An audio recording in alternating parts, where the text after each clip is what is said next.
Dr. Jaffe, a meat-based diet or a carnivore kind of diet has become more popular to help chronic conditions with athletes and for chronic conditions and also with athletes here. Can you explain the effects of such a kind of a meat-based diet and high-protein diet on the body's metabolism? What could be the long-term effects of such a kind of diet?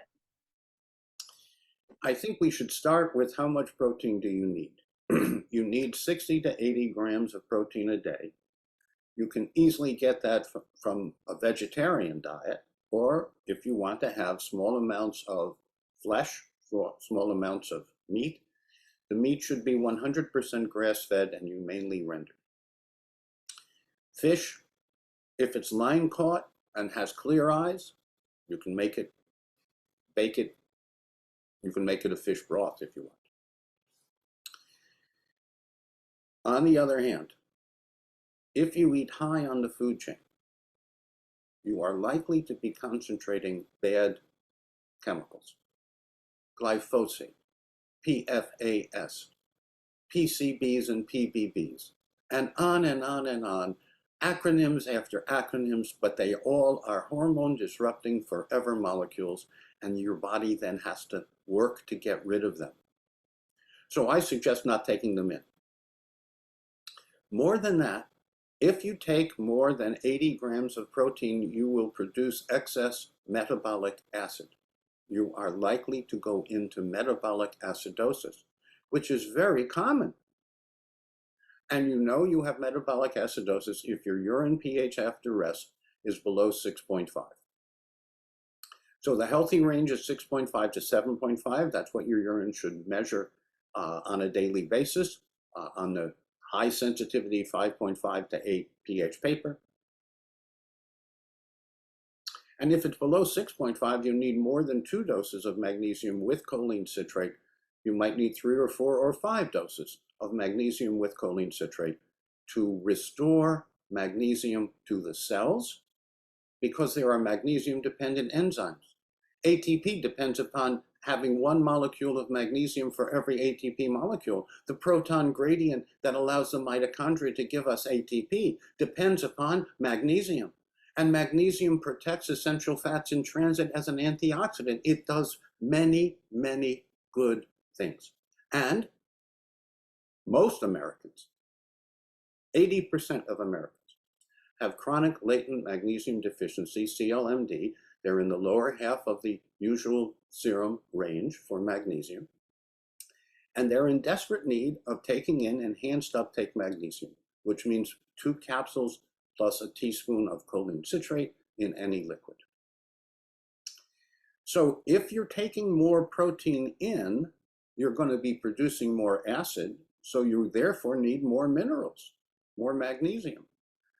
Also, if you're taking a lot of protein, you're probably doing it to lose weight, which is okay, but I want you to lose healthy. I want you to lose weight in a healthy way, not in a yo-yo way, which all too often high protein leads to yo-yo dieting. And more important, where is the fiber going to come from to help your digestion? So most people who are on a high protein diet have metabolic acidosis, they lack antioxidants like ascorbate, and they don't have a healthy digestive transit time, which is 12 to 18 hours. Now, I want you to have a healthy digestive transit time of 12 to 18 hours. I want you to have as much ascorbate as you need based on the C cleanse. I want you to take in magnesium and choline citrate based on the first morning urine pH. And I want you to have a healthy amount of protein, not an excess. It's almost always the Goldilocks scenario. Just right is just right. Too little is too little. Too little is called kwashiorkor. No, you don't want that. Unfortunately, there are people in the world who have that because they have no food. It's not that they have too much protein. I want you to have just right. 60, 80 grams a day is just right. You get that from fruits and vegetables, seeds, nuts and sprouts, fungi, and sea vegetables.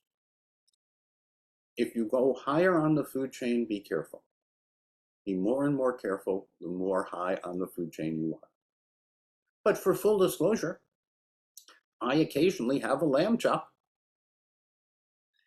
Yes, it's 100% grass-fed, humanely slaughtered, halal and kosher, and so forth and so on, and there's a certain premium for that service. So I'm not categorical about everyone has to be vegetarian or vegan. You have to be smart about yourself. If you work out more, you should take in more fruits and vegetables. You should take in more seeds and nuts. You should take in more seaweed and fungi if you're exercising intensely. You should pay attention to prebiotics, probiotics, symbiotics, and digestive aid to enhance your digestion, because your microbiome, your digestion, is in constant communication with your metabolism, with your metabolome. And your metabolism determines whether you're going to be building new muscle cells, which is a good idea, or bulking up, making larger muscle cells that as soon as you stop exercising will make you flabby.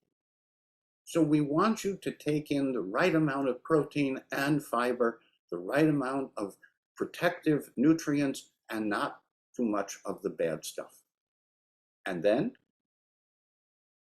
exercise. Walking turns out to be a very good exercise. Stretching is essential. Learn to stretch somehow.